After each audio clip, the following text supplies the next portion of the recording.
అందరికీ నమస్కారం.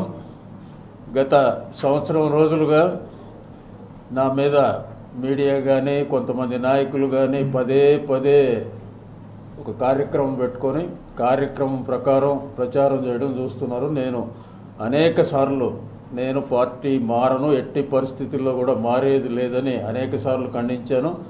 ఈరోజు కూడా ఖండిస్తున్నాను. మరి రోజు వచ్చి మైకులు పెట్టి చెప్పాలంటే నాకు కూడా సాధ్యం కాదు. ఎట్టి పరిస్థితుల్లో కూడా పార్టీ మారే ప్రసక్తే ఉండదు.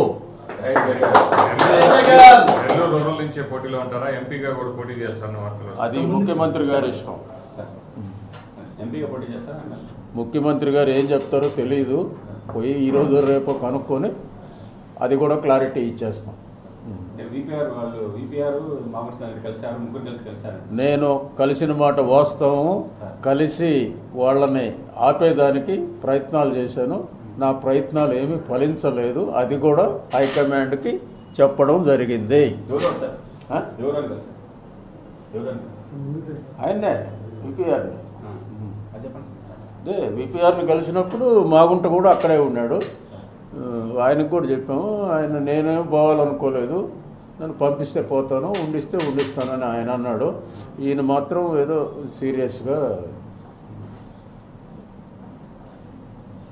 ఆయన కూడా ఒక 2-3 రోజుల్లో మళ్ళీ మనసు మార్చుకుంటే మార్చుకోవచ్చు కూడా, చెప్పలేదు.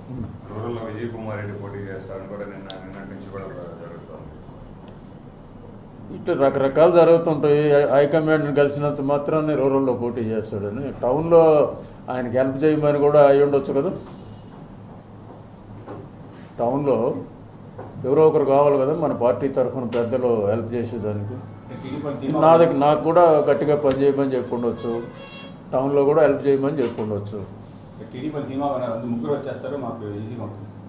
టీడీపీ వాళ్ళకి క్యాండిడేట్లు లేరు, ఎవరు వస్తారా అని ఎత్తుక్కుంటున్నారు.